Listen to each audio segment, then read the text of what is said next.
What's up, everybody? It's Soren Baker here on Unique Access Entertainment.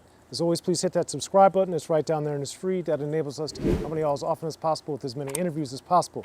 Now today, we have the honor and privilege of being joined once again by Daru Jones. Thank you for coming through, sir. My brother, appreciate you. Thanks for having me. Yes. Always an honor and a privilege, man. And we ran into each other when you were doing the Dilla Jazz concert with Battlecat at the Ford Theater in Los Angeles recently. So as we get into this interview, man, I wanted to start there because the performance was spectacular and immaculate, and you played the drums throughout. So start off with the simple stuff. How did you get that gig? That's a good question. So yeah, I've been knowing Battlecat for years. I would see him at the NAMM convention. Basically, he was a fan of my drumming, and we just always stayed in touch. And then he connected me with another mutual friend of mine. His name is Mark Knox. We actually got a project together called Knox Jones, and Battlecat put us together. But anyway, I remember when I started figuring out that I was going to be in LA a lot longer than expected.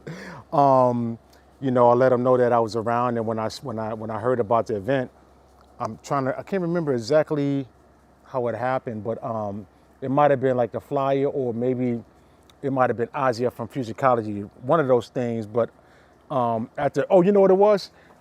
The Dilla, it's a Dilla event that happened during the time that he passed away, and it was him DJing J-Rock, and it was in February, and I actually ended up joining them for that performance. I just had my drum pad, and we caught a vibe. It was from that. It was the Dre Day. That's what it was. It was the Dre Day event. I don't know if so at the Dre Day, that's when that happened. We caught a vibe. It was me, J-Rock, and I was featured with him in Battlecat. We caught a vibe, and I remember Cat speaking about the Dilla Jazz in the event, and they were figuring out who were going to be the drummer. And long story short, I ended up getting the opportunity, and it was really cool, by me being a fan, and also, playing with Slum Village, at the Dilla transition, and it was just dope, and I was like, yo, I'm out in LA, so I'm available, and then him and his business manager, they made it happen. And then later on, they added the Pocket Queen. Big shout out to Pocket Queen Taylor. We've been knowing each other for years, and it was cool that we finally got a chance to do something together that was really coul. You know what I'm saying, about us both being fans. So that's pretty much how that happened. And with the Pocket Queen, to have, I grew up in Maryland and go to a lot of go-go concerts, so I'm used to seeing 4, 5, 6, 7 drummers at the same time. But for you, as you evolve as a musician, as you evolve as a performer, how is it different? Explain to people the difference of doing percussion by yourself versus doing it when you got 1 or 2 other people with you. Yeah, so you mean like having 2 drummers? Yeah, on stage. Oh yeah, so yeah, it's a conversation, and I'm used to playing in those settings. That's a part of my branding. Even when I'm playing with the DJs are spinning pre-recorded music with drums already on it. So I'm trying to figure out a way, how could I add like a percussionist, or what can I add on top of this where it's not too busy, where it still sound like one drum. So I've done duo drum gigs, for a minute. So I'm very used to being in that setting. And sometimes it can be challenging because most of the time when you're thinking double drums, the person is like, are we going to both be playing the same beat at the same time? And as you know, that can kind of complicate things, and sometimes it's flangy because as human beings, we're not a machine. So somebody's going to be a little bit behind the beat, or so I was like, all right, how can we do this? And by me already being familiar with playing in them settings, we were able to. Well, the thing was Dilla Jazz. So for this particular concert, they wanted to implement the originals, some of the originals samples, Dilla, he was just not one dimensional. He's, like producers, he sampled all genres. So we also, Battlecat wanted to, showcase the jazz side of like some of the original compositions. So sometimes we would play together, then other times I would play the beginning, which would be the more original composition beat that Dilla composed on the MPC or whatever he was using. And then Pocket Queen, she would come in on the jazzier part, and then sometimes we would play together. So that's how we navigated that gig, because it was Dilla Jazz. Right. which was a phenomenal concert. So if you guys get a chance to see another one of those, I highly recommend it. And since Battlecat connected you, how did you guys meet and how did you develop such a strong bond with him? Like I said, I remember running into him at NAMM, which is a trade show that happens in Anaheim once a year in January. And this was years ago. And I'm bugging out because he already knew who I was. Like, he stopped me. Oh, wow. So, you know, it's always bugged out when you see people that you're fans of and they already know who you are. So, you know, we exchanged contact and we've been trying to figure out how we can work together. And it took years, it took almost a decade, but we finally made it happen. And I was grateful that he chose me because the Rolodex is already thick. You know, he already, you know what I'm saying? There's plenty of drummers here in LA and also he knows, but I'm thankful that, you know, he's very meticulous and he was like, I need to have somebody that know Dilla's, you know, aesthetic, right. You know, because although there's a lot of people playing hip hop, as a producer, you know, Dilla got a certain type of feel, you know, and it's a few people, you know, that was able to really hone in.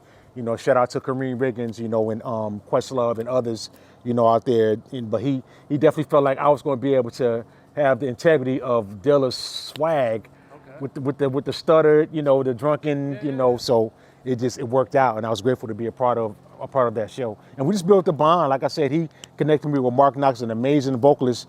And one day, him and Mark Knox was chilling, and he was. I guess they were about to do some work. He was like, have you heard of Daru Jones? He was like, yo, go open up Instagram. And then he said, Mark just started like stalking my page. And then he eventually connected us. And now we're working on music. We just dropped a track a month ago, Step the Streets Part 2. And we did it with this series called Cardboard Sessions, where all instruments are made out of cardboard. Right. So you can check that out on YouTube. The track is out too, digitally, Step the Streets. And stay tuned for more Knox Jones. But yeah, me and Battlecat, we just built that bond. And I remember I played at the Mint during the NAMM show with a friend of mine, Marcus Machado. We're actually in a band with Pharoah Monch called 13. And Battlecat came out and he had his keyboard in the car. I was like, yo, you know, pull up. Right. I'm the type of person, like, I like to be spontaneous. So I'm glad Cat, you know, had his gear in the car. He brought his keyboard and his vocoder. And we rocked out. It was a beautiful show. Well, one thing too, to your point, I think people underestimate, and we saw those that were there for the Dilla Jazz got to see Battlecat is an accomplished musician. He's not just a producer. He's not just a DJ. So for you, when you're understanding in person, it's one thing to hear the records, but to see someone like him, actually his musicality, what impact did that have on you to appreciate what he does as a producer? That's a good question. I didn't even know Cat was ill on the percussions. So that cracked my head, you know what I'm saying? And I heard that he was, you know, I caught wind that he was out with Kamashi Washington, if I'm not mistaken, playing percussion. And I was like, oh my head was cracked. Because I just, you know, I've always just known him as a producer and keyboard player. But he probably had the full percussive setup and he was a conductor. And so I was just really blown away by his knowledge of playing percussion sounds, like, and knowing how to play in all those different, because being a percussionist, it's just so many different. You got the congas, you got the tamarines, you got the crazy, and he was ill, and he played like he was official. You know what I'm saying? So I was just impressed by that, and just it really impressed me. I was like, yo, this guy, this is genius at what he does. You know, from the records that he's been able to do, from his catalog. So that really inspired me. I was like, yo, having him do percussions and play the vocoder, keyboard, and just add that producer's mindset at the show, you know, that was super dope. It was amazing. And one of the other things at the show that really impressed me too was Pocket Queen had, I'd say, more of a traditional setup, and yours was a little unorthodox. So how and why did you develop setting up the drums the way that you do? Okay, that's a good question. So long story short, the whole concept is in tribute to what I came up when I found out about hip hop, because I grew up Pentecostal, super religious, you know, household. We was told like everything outside of gospel was secular and it was a no-no. But anyway, when I went to school and I found out about hip hop, I was like, yo, what's hip hop? But I just remember at that time there were rules, right. You know what I'm saying? And people, they wanted to be one of one. You know, if you looked like them or you sounded like them, you had problems. You know what I'm saying? Everybody wanted to be authentic. So that stuck with me. So as far as my drum kit, when I started playing hip hop music as in entirety, I just felt like the style of hip hop that I'm playing, because as you know, hip hop has have grown. You know, there's trap. So the particular boom bap where the producers, they were sampling Clyde Stubblefield, Jabo, rest in peace, some James Brown, Funky Drummer. They were just playing repetitious groove, and they didn't have a lot of drums. They just, you know, and then I remember seeing Amir's drum kit, and I was like, where's the rest of this guy's drum kit? Because all he had was a snare drum and a floor tom. And I'm used to seeing guys with these big drum kits. You know, I'm coming from going from gospel to playing jazz, and I again developed a bigger kit. And I was like, man, I remember seeing Amir's kit. I was like, okay, I understand now, because a lot of the music that he's playing is just groove bass. You don't need all those additional drums. And I was like, all right, now I'm going to downsize my kit similar, because I started, you know, working with Slum Village and Talib Kweli, and their music, you know, it didn't require having a lot of fills. And that's one of the things that I feel like I was able to make a good reputation for myself. People say I pay attention to detail. And I know when people go to concerts, they want to hear what they heard on the record. Right. You know what I'm saying? They want to hear it. They want to hear that boom, you know, and I was like, and then I had a small car, so I downsized my kit. I got rid of the rack toms, and then I was like, okay, I don't ever want to be in the same room and Amir be mad at me, because now my drums, you know, are simplified like his drum kit. So I was like, well, what could I do to my drums so my kit don't look like his? So I play traditional grip, which as a drummer, there's two grips. There's a match grip, which both sticks look like this on both sides, it's matched. And then traditional grip is the jazzer grip, where the stick is like this. And the history from that is the marching drum, you know, when you see the marching bands, they have the drums hanging off their body, you know, the quads, you know what I'm saying? And the drum hung off their body, and it was angled, it was tilted sideways. And the drummers, they play the traditional grip with the stick is like this. So the stick matched the drum so it could be easier access. I was like, man, okay. I started tilting my snare drum side, you know, not really sideways, but I was like, man, how could I take this concept and make it into my own? So instead of tilting the drum sideways, I sloped it down.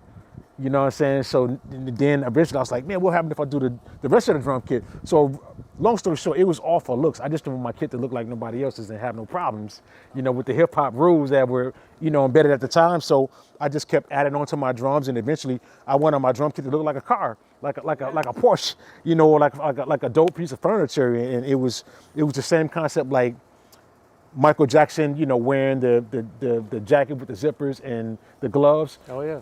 He wanted to have an identity. Same with Prince wearing the stilettos, you know what I'm saying? They obviously images everything, and I figured like the drum kit is like my identity besides my outfit. So I just wanted my drums to just, even if I'm in a room and nobody don't see me, they like, okay, when they see the drum kit, it's like, okay, we know who's playing tonight. Right. So that was the whole concept, just to have an identity. That's where it started. That was very distinctive. And I think too, because of that, the way that you move is also different. And then of course, depending on how you're holding the sticks is also different.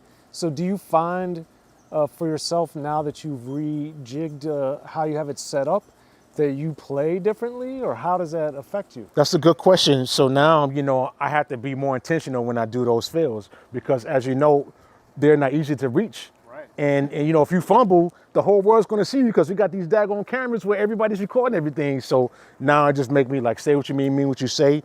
And as a producer, which really helped my mentality as a drummer, because now I'm thinking, how can I be a team player? How can I make everybody sound good? Versus it being, a lot of times musicians, we get in these environments, which is a great time for musicians because everybody's at live bands, but a lot of times musicians, they get it twisted thinking like the gig is about them, and they want to show how much, you know, chops that they can do, and it's a time for everything. And so I'm like, I feel like for me, being a producer, I'm like, okay, what can I do to enhance the next musician or enhance what the vocalist is doing? So if I'm playing classic records, I'm trying to listen to what the MC is saying, and I'm going to play something that's going to, you know, complement what they're saying. So basically, you know, I just feel like I had to start over. It's like when you're trying to ride a bicycle, you start with the training wheels. I had to figure out how to play drums again because they were not easy. And eventually, you know, just like driving a car, you learn. And I feel like it just really helped me as far as my selection and choices on what to play. I just don't get it twisted. I can still play other genres too, but now I just try to be more conscious. And also, I had to figure out how I can get more tones because I had less gear. when you have more cymbals and more drums, you obviously you got a lot of options. But when you have minimal, now you got to figure out how many tones can I get off of one snare drum.